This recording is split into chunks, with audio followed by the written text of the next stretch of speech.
there, and happy Easter, and more importantly, happy springtime. This is such a beautiful time of the year. The evenings are getting longer, the sun is getting warmer, and we're getting more active, and it's more time to have some more fun outdoors. The sailing season is back, the tennis court is warmer and drier, as is the golf course, and of course the pier is much warmer to walk down. So with all of those beautiful activities happening, and that you can do now for longer in the day, we at Sandy Cove Physiotherapy want you to enjoy all your sporting and activities for spring and into summertime. So if you are having pains and aches that are stopping you from doing the activities that you love, or are stopping you performing at a higher level than you'd like to, so that swing is just not getting it that further, or there's a pain at the end of your golf game or during your tennis, or you're just not running fast enough, or you're a bit tired or achy at the end of the pier, or you're stiff and sore in the morning and maybe you don't feel like doing these things, please give us a call and we can help you with that. So we can help you with loosening out your joints, loosening out any knots or aches and pains that are in muscles from the winter, helping you to strengthen and stretch, and just assessing your body and seeing what's wrong and what we can do to help, because there's always help. I always say there's absolutely no reason to be suffering from pain, and there's all the more reasons to be enjoying all these wonderful sports and activities, which of course makes the more activity and the more active we are, the less likely we are to have more pains and aches and to aging and all the rest, all the good things that are good for our heart and our lungs and everything.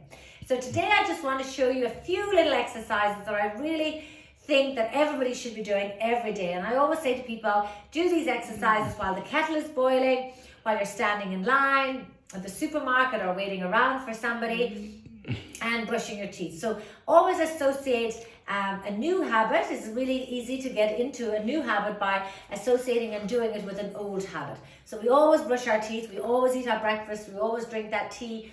So doing something during that time. And I think one of our biggest things is we need is good balance for all those activities. So just standing on one leg, and I must say, if you cannot at any age stand here for 30 seconds comfortably, then you do need to speak to us, because you should be able to do this.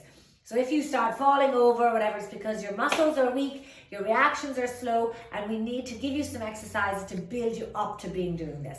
If you can do this, please do it for 30 to 60 seconds every time you boil that kettle, each leg. Okay? And it strengthens everything, our core, our legs, our brain, everything. It's amazing.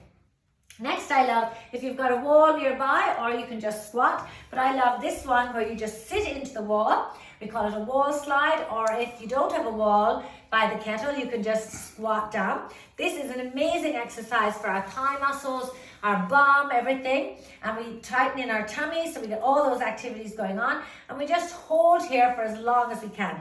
These guys are used for climbing stairs, for getting up from a chair, getting up from the toilet, lifting anything, and of course walking. So the stronger our quads are, the stronger we are in general. So please do as many of these. Again, 1 minute while the kettle is boiling is amazing. Or you can do just 20 squats where you're just sitting back into a chair, up and down, again while you're brushing your teeth and the kettle to boil. Another important muscle to address for walking, tennising, jumping on and off a boat, our golf swing, is our calf muscle. This guy here. So having that calf muscle nice and flexible and strong is so important to give us the best oomph and the skip in our step, and also not to be in any pain. So the stretch for that is, I'm going to stand sideways so you can see it, is that I'm going to put my toes pointing forwards, and I'm just lunging forwards, keeping that back knee straight, heel on the ground, until I can feel the stretch in the calf, holding this so I can lean on a table, lean on a wall here in front of me, and holding that stretch for 30 to 60 seconds, coaxing it out. And you should really do this after you've been walking, after and before tennis, so that when the muscle is nice and warm, it can stretch lots. And then if that feels sore and feel tight and it's not stretching out, please come and have it treated, because a tight calf can actually cause an awful lot of injuries. It can cause a lot of knee pain, it can cause heel pain, foot pain, and of course if the calf muscle tears, We don't even want to talk about that. That's too long an injury. So it is better to prevent this from happening. Stretch it out. If it's too tight and it feels sore and is limiting any of those activities, please come and have it treated. So I wish you all a wonderful Easter and springtime and an injury and pain-free few months ahead.